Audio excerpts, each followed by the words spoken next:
I'm not gonna waste any more time, so let's just begin. What if the Home Depot was called the Family Guy Depot?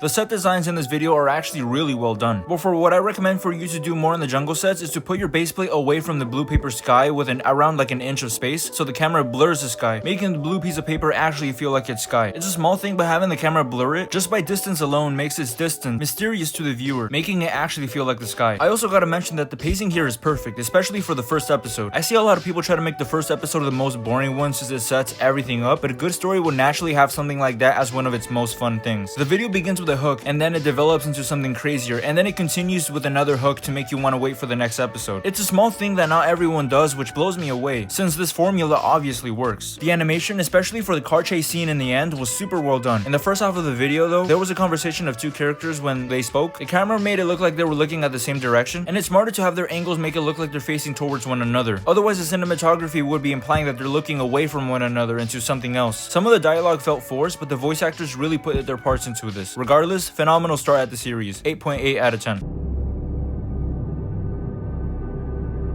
Even though I've been one of the few people to actually advocate for AI, there's a reason I still don't appreciate it for voice acting, such as in this video. Even though you now have more diverse voices, it completely kills the soul since you would have at least been able to put the effort into conveying their emotions, or whether it matched or the voices weren't accurate, it would have had another dimension of character that you don't get when you have an AI voice that has no idea of the context of what you're filming. To keep a consistent look in the night scenes, make sure you're filming with the lowest ISO since the fake brightness adds on to the digital noise of the video and only boosts the shutter speed, so you're actually getting more light and getting a more clean look for your video. I'm pretty sure you only get these options in the stop motion studio app if you're filming on manual, so you should be doing that regardless. The fighting animation is honestly solid, but like I mentioned about consistency, make sure that the lighting doesn't dramatically change. I always recommend that making sure that the lighting doesn't come from the same angle as the camera, since otherwise it gives it a flashlight look that instantly breaks the illusion of immersion. It's always better to have it in either on the corner sides or the corners in the back. When the light directly hits at the camera or on the side of the camera, it fogs up the scene and it makes it look muddy. Your choreography though is really well done and it held this video together. 7 out of 10. I love the experimental use of the camera, and I'll forgive the flickering since I know by experience that it's actually being done by the software of your phone and not anything involving you. What you can work on though is the smoothness of how things go, such as the easing in and out, and a lot of the characters stutter on their movements and so does the camera, so I always recommend to use the onion layer feature on the stop motion app. Even though the camera movement is super jittery, I still appreciate the levels you brought to it with the set since you really went all out to make it feel immersive. Also work on your digital effects like the smoke and fire, since if you're going to be adding them on post, make sure that they're fully implemented, otherwise it looks like, well, that they're being added later, so it really breaks the illusion. At that point, you're better off settling to LEDs and cottons to make it feel more inside of the world. And adding to the immersion, great job on the set design, but you should have embraced it more by having the characters closer to the center instead of the very edge of your set, since it's easier to remember it's just a set when you can see the edge of it. You also have to be careful on how you frame objects when the camera is wide, since showing everything is an excuse for improper framing, especially in the parts where the characters are off center or far too much headroom above. Still a fan of what you did here and how you pushed the medium, 8 out of 10.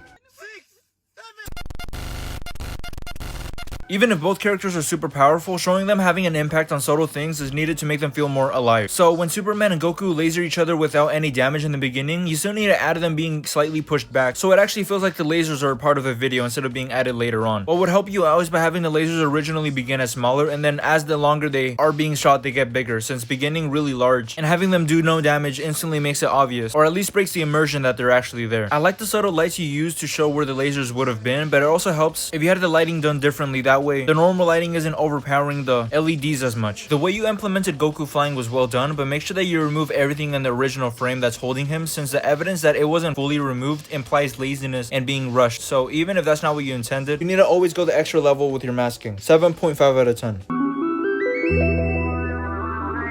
You did a solid job with the voice acting and the music audio not overlapping, since that's a surprisingly common issue I see in other people's videos. One thing that's holding you back though is the overuse of frozen frames. Even if it's subtle movements, any slight changes when they stand still would have made the video feel more alive, but that's kind of the whole point of animation anyways. And this is especially needed since you already have shown to be well at animating, especially at the moments like the freezing effects. At the bare minimum, you could go the anime route where a character is solid but the camera work is doing the work for you. But out of all things, what would have served you best is by trimming down the video. Half of the video was exposition for things to come, which stops it from actually feeling like an episode. The moment something feels forced into the story, it hurts the whole flow of the whole series. I don't like to compare, but the Jurassic World video earlier was a perfect example on how to do exposition in the plot. Give a story a hook early on, and don't let go of it so when the characters insist on exploring new revelations, it never feels unnatural or forced. I am putting so much emphasis on this since if you remove the intro, this takes more than half of the video. If I were you, I would have had the fight cut down to 12 seconds, then your intro plays, and then the exposition is explained through flashbacks in a different set, where it's later revealed that Sensei Wu was telling the whole story to everyone. So instead of waiting for the next episode, you just have the next episode be this one. And of course you can do your own route to this, you don't need to copy me exactly, but at whatever cost, never let the flow of the story stop. 5.9 out of 10.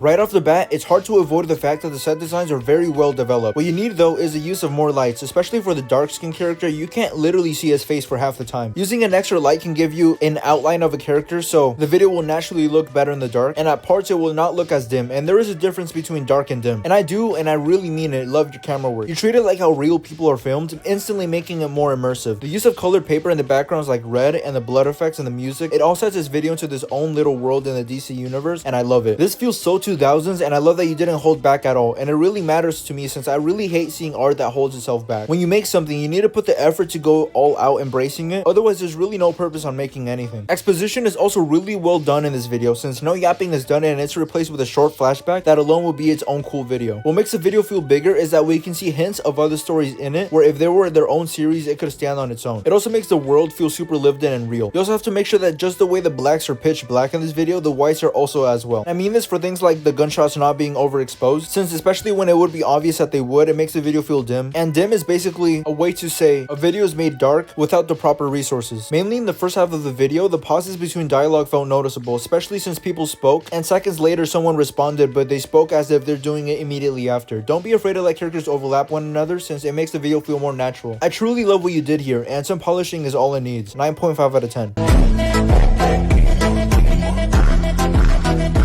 Thank you for actually using the 21:9 ratio correctly. It's a super specific thing to applaud, but a lot of times people try to go to a new level by using a different aspect ratio, but they still film it the same way they would have before, so it only looks like they cropped the video. Excellent work on the mining section, but make sure that the night shots are lit more differently from the day shots, like maybe your bigger light is in a different angle. What I usually do is by having my lamp face the wall, so the soft reflections hit the video, and at the same time it doesn't look like there's a giant lamp over my set. Though it was a great idea using a red light, I really like that you did that. And the same thing goes for the whole animation you gave for the mobs dying and spawning. I got to mention it again, but amazing job with the framing, especially when the camera got closer to Steve. But you still gotta figure out what you're gonna do with him when he's further away, like when he was behind the trees. But regardless, this is pretty excellent, and I can easily imagine you advancing your own unique style. 7.8 out of 10.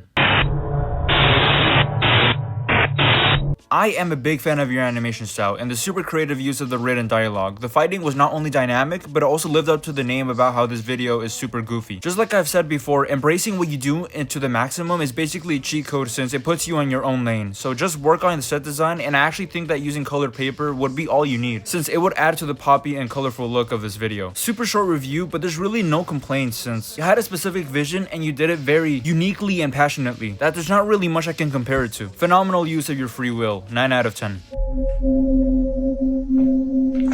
Just getting that out the way, make sure that the light doesn't flicker, and try not to reuse the same sound effects all the time. If you are going to reuse sound effects, make sure that there's a different set of sound effects for the same thing. That way you can switch from one to another, giving the video a more dynamic sense. I like your interesting take on how to animate thrown objects. It seems like you just had an image there, but it actually worked. I'll be personally keeping in mind of that, and I might be able to copy you. Easily the best part of this video is the choreography. This mainly happens on the 1x1 fights. You do things like amputations that make the fighting feel way more real since it's not just going by the same slashes and dashes, and make sure you try to add that more to the army fighting so it feels just as diverse. Best advice is honestly just for you to continue practicing since you have a lot of potential. 6 out of 10.